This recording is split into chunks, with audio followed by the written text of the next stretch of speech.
Hello, everyone. Thank you so much for joining us today.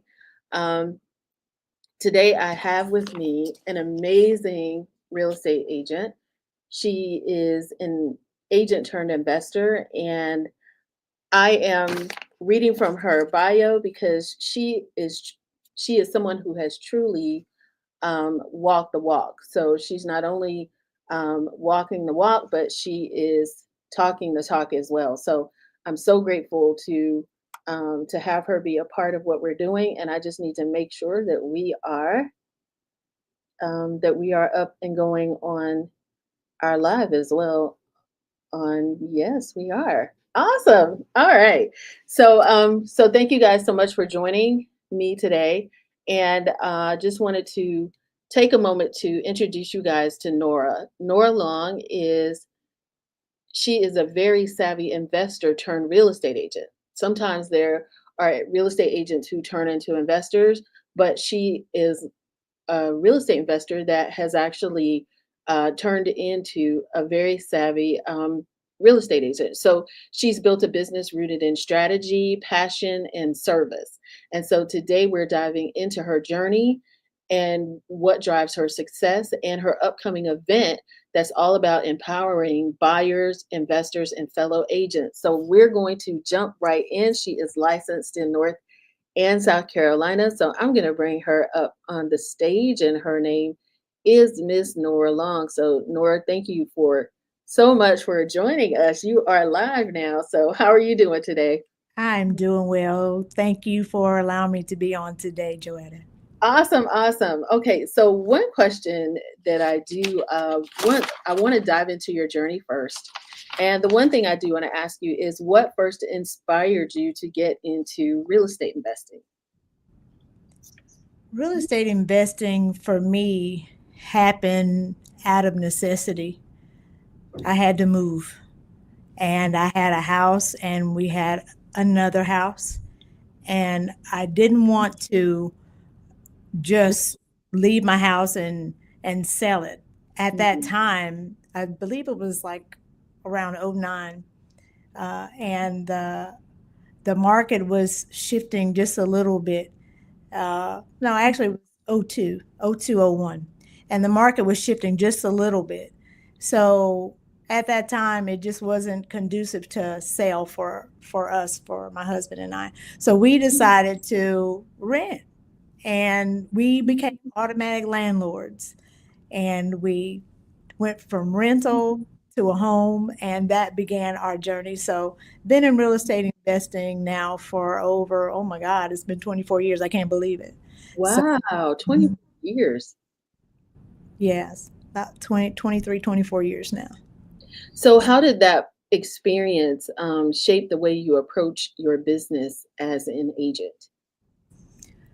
So being an investor really helps you as far as dealing with tenants, what your temperament is. Honestly, being a landlord is not for everyone. Mm. Uh, Sometimes you get tenants that work well. We have had tenants that we've had over 10 years. We've had a current tenant close to 10 years. So sometimes you get good tenants. And then there are times as a landlord, you may have to go to court. So it's a tough hand. And but I've enjoyed being a landlord. It's lucrative, but you have to work it just like any business. Got it. Okay. So, what was the biggest, what do you feel like?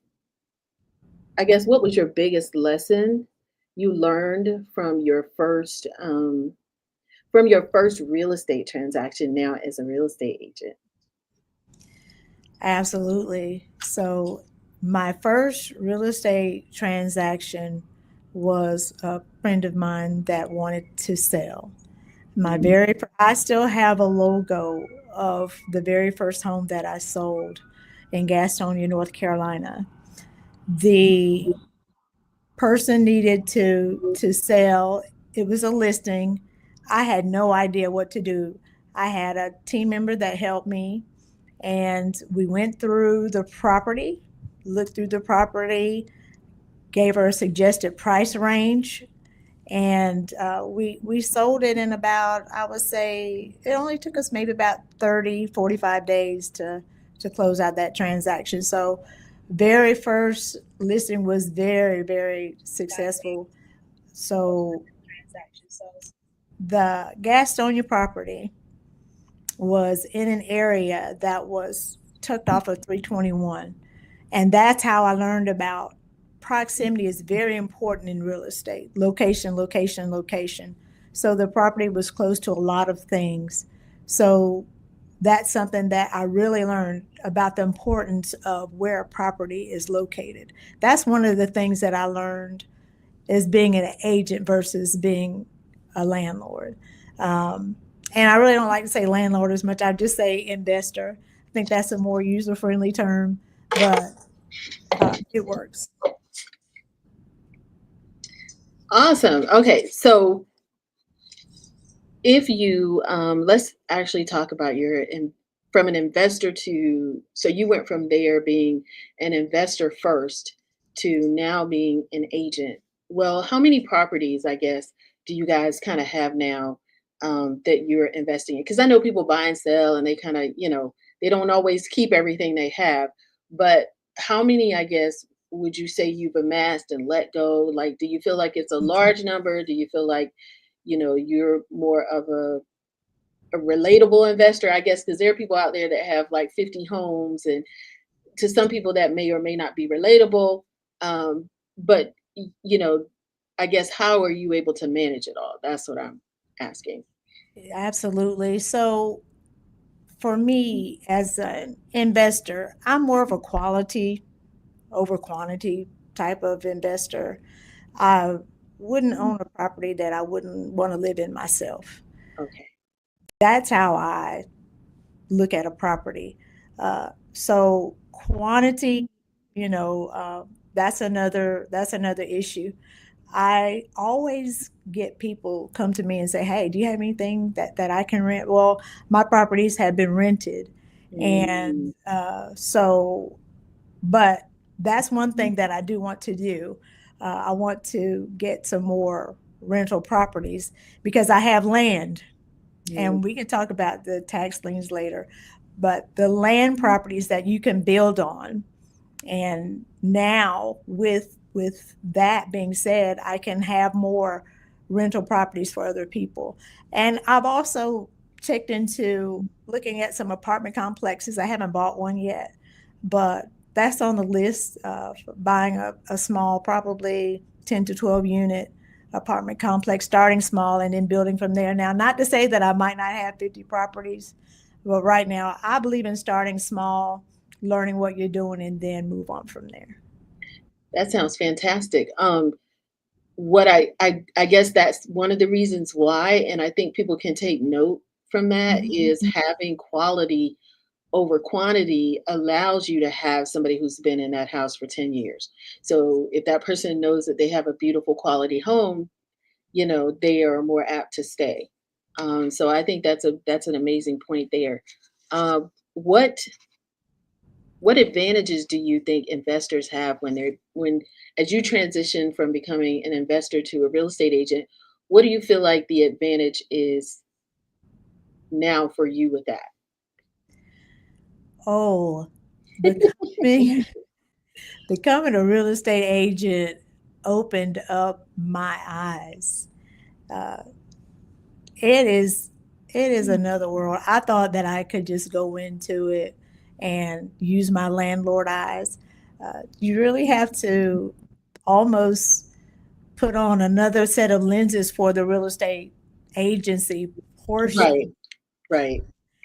especially with the changes. So, as a landlord, you can work your properties how you want to work it, the same way, uh, every year, every time. As an agent, we have to be abreast of policy changes. We have to be abreast of the laws. We have to stay on top of all the current things that are going on so that we can advise our clients what is best for them. with the new construction coming to our county, York County, we have to be aware of what's going on with the new construction versus the existing homes. Mhm. So, agency was very eye opening to me. I thought it was going to be a breeze. Mhm. Uh, for me, it's a serious journey. And Mhm. anyone that wants to be a real estate agent, you really want to make sure that you study, you stay abreast of the current markets, what's going on in your area, because what's going on nationally might not be what's going on in your area. So you have to realize that once you study your area and you have your area of expertise, you can share those things with your clients. I've fortunately lived here all of my life. I've moved away, but I came back. And just living here in the Carolinas, I know North Carolina, portions of North Carolina. I know portions of South Carolina, Columbia area. I know the greater Charlotte area, Gastonia, Chester. So I know a lot of areas.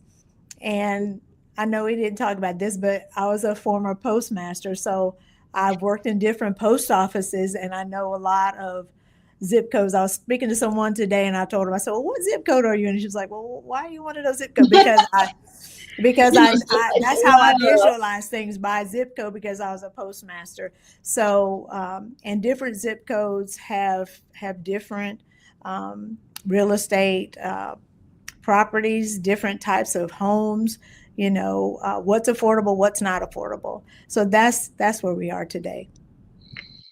Got it. Well, that is interesting. I didn't necessarily, I wasn't going to necessarily mention that unless you know, Yeah, unless you mentioned it.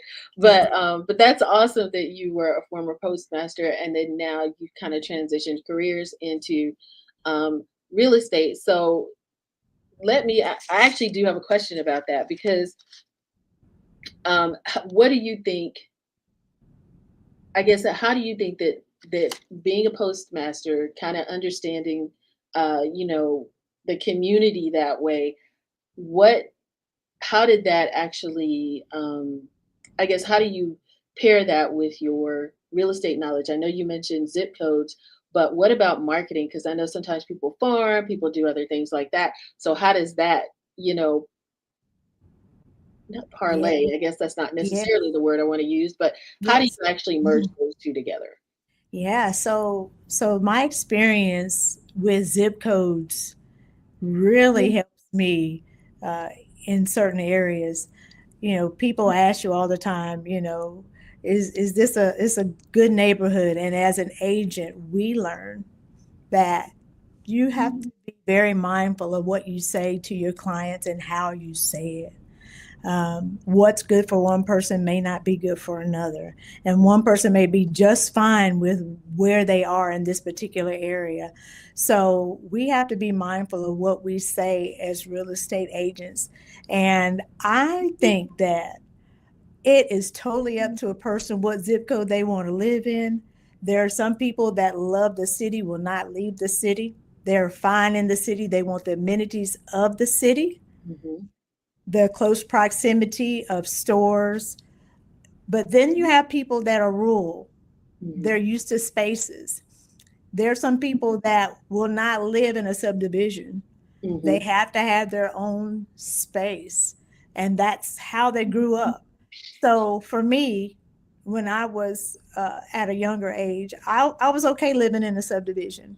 As I got older, I wanted to branch out, have more space, Mm. uh, and it's up to each individual person as far as what they want to live in. I love the city. I love portions of the city, and I also like the quiet life of the rural areas. And I believe that the Carolinas has the best of both worlds. Yeah, it does. I mean, especially if you're able to live in an area where you have close proximity to some place like Charlotte, and then you're able Exactly. to just like, drive maybe 20, 30 minutes, and then you're in the middle of, a place where you have a couple acres of land and, you know, um, so you're able to do that. That's awesome. What do you think let's kind of talk a little bit about clients and Mhm, market insights. mhm. Um, so, what do you think clients often overlook when buying investment property? What clients ought to overlook. No, what they typically overlook. Like, Mhm, what do they like? Sometimes when people are trying to buy investment property, what do mhm, you feel like they overlook? And everybody here, you can always we're on live, so you can ask questions of Nora as well. So we'll mhm. definitely get your questions asked as well. So, but that's my question. Like, what do people overlook? Like, Okay. when they're trying to buy some investment Mhm. property. So I think that one thing that clients overlook, sometimes there may be a property that when people see a property, sometimes they only see the land. Sometimes there's a term called best use. Mhm. And when you look at a property, you can visualize, okay, I can use this property for farming. I could actually build a single family on this property. I could build a farm on this property. This property is close to a stream, so I could have vegetation here. This property is close to the airport, so that may be more of a commercial space. So I think sometimes our vision is such as that we just see the land, what's in front of us, but sometimes you have to look over and Mhm. see what is in close proximity to the land and see what is there. Sometimes you can say, okay, well, I have this property and I don't see anything else like this. Say maybe someone wants to raise a chicken farm or egg farm, right? And there's none close by, none in that proximity. So sometimes you can have your own unique property and use that for best use. So it's I believe if you have a vision for the property and you use that vision, I think that you can really uh, make the most of the land properties. Now, when you get a land property, you do have to make sure that it's zoned for that particular person, but you do have to work with planning and zoning. So that's one thing that I would definitely share when someone has a land property. Just because you have a piece of land doesn't mean you can put anything you want on that particular property. So Mhm. those are things that I have learned. And when I purchase properties, I tend to prefer the land properties because I can visualize what I want to put on that property. Awesome. Okay, so are there any local trends that you're watching right now that buyers and investors should know about? So for buyers and investors, some of the market trends that I see Mhm, are investors that want to subdivide properties. mhm, And what I mean by that is you take a piece of land, say you have 4 acres or even an acre, right? You can subdivide those properties out and put multiple properties on there. However, use caution because each county um, and each city may have their own rules as to what you can and cannot do. Uh, some say, for instance, in certain counties, they you have free range as to what you can put on a property versus if you live in another county, well, no, you can't do that. You can't put a tiny home on this property, right? You can't subdivide this property. You can only use it for single family residence. So those are things that investors really want to look at. Just because you have a piece of land doesn't mean that you can do whatever you want to do with that. And I would really caution again, I can't say it enough, call planning and zoning to mhm. find out what that property can be used for. I think not a lot of people do that in the beginning. Is they Mhm, really don't know to. Sometimes it's because of the market. If they feel like they have enough time to be able to do that, you know, to go and get actual mhm, information on it. But you can still ask your agent. That is one important thing that I think that mhm, people need to know is when you're trying to find out uh, what the land is zoned for, and what mhm, the other thing that I think too that's important that I wanted to add is for people to make sure that they contact or look for the city's plans. Yes. Like, what are their plans for the next, 20 years? Because every city has a overall plan. So if you have a plan to be able to do multifamily, you might want to reach out to them and say, "Hey, I have some land. This is what I want to do," Hmm. and you can actually have your real estate agent help you with that as well. Um, Absolutely. I guess we have about 10 more minutes, but I do want to ask you I guess, tell us about your upcoming event, who it's for, and what can people expect? Yes, I am super excited to announce that this is our second annual Carolina Upstate Business Expo. I actually had it last year, and the day of the event was during Hurricane Helene. Mm, And this is when we didn't have power. I had no power on that day at my house. However, we happen to have power at the church where it's located. It's located at New Home Amy Zion Church. And we had power at the church. So the vendors were calling me. And let me tell you a little bit how the vendors work. But we had vendors, we had food trucks, we have speakers. So everything was aligned. So my vendors were calling me that day and they were like, are we going to have it? People don't have power. The trees are down. What's going to happen? So the executive call was made, and we decided to go forward with it. And the event was such a success that they wanted to have it again this year. So I was grateful for that. Um, the event consists of real estate attorneys. mhm, We have real estate developers. I have tax lien specialists. I have mortgage lenders. I have credit consulting, someone that is there for land properties. Yet we also have other people there. We have, if you own a business, you're welcome to come. We have people that are in transportation, some people that works with Medicare. Um, we have bail bondsmen there. If you own a business, you can come. We are networking to the nth degree. So, and not only that, it is super fun with the food. They're their own business owners within their own right. mm. And so it's a fun time. It's power packed. It's from 10 a.m. to 2 p.m. April 12th, and we're going to have a good time. Awesome, awesome. All right, so what inspired you to create this event? And what time is it? You said it's from 10 till 1? 10 a.m. to 2 p.m. 2 April Okay, 12th. okay, Right. awesome. And what's the name of the church again? It's New Home Amy Zion Church, Got it. 3290 Charlotte Highway, York, South Awesome. Carolina. York. Yes. All Yes. right, nice. And, Yes. what inspired you to create this event, Nora? This event was born out of a necessity for a program. I'm involved in my church, and we have a home missions program. And my mother was the queen at the time, so we had to come up with uh, ways to, for fundraising. All I know is business. I have a business head.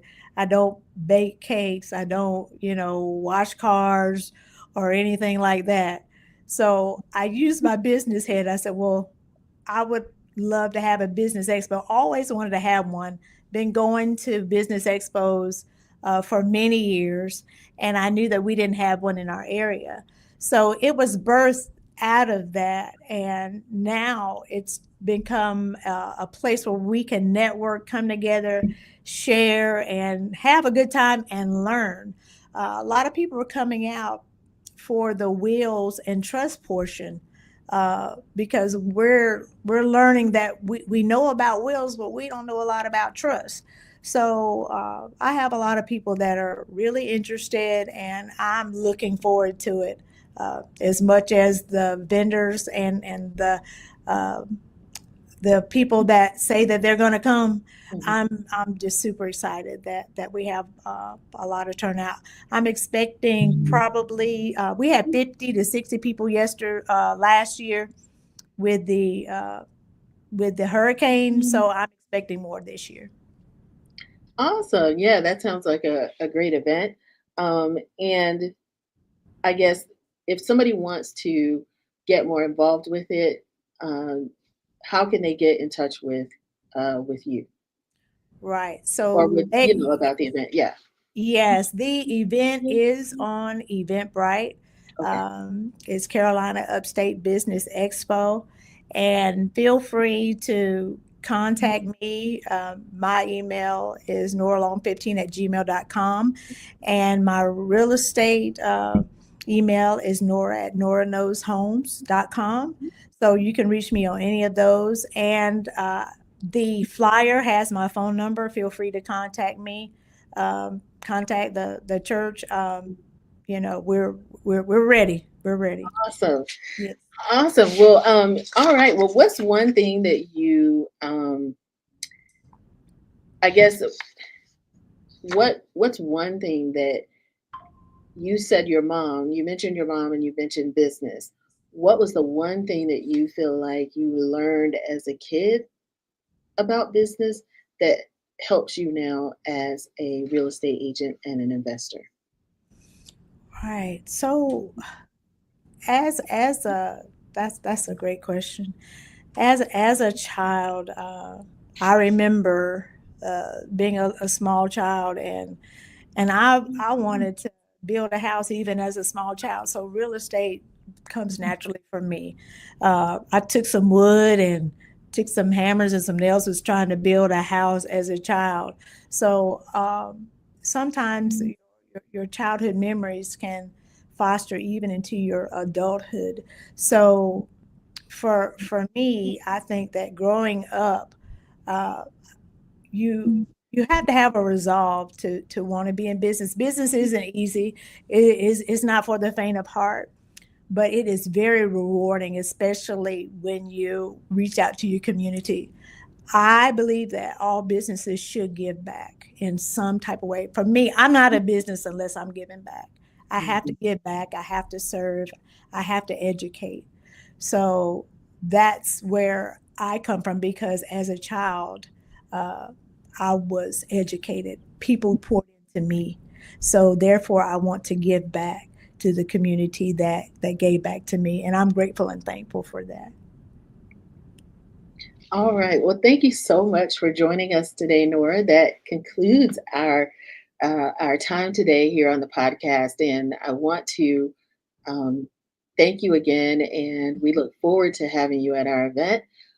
We did have a comment, and someone just said that this is awesome. So, so thank you so much for your comment there, and I wish you all the best. Thank you so much. Thank you for having me. Yep. All right. So, everyone, thank you so much for tuning in today to our podcast. We are so excited to begin these now here at Talford Realty International. And with me, Joetta Talford, your host.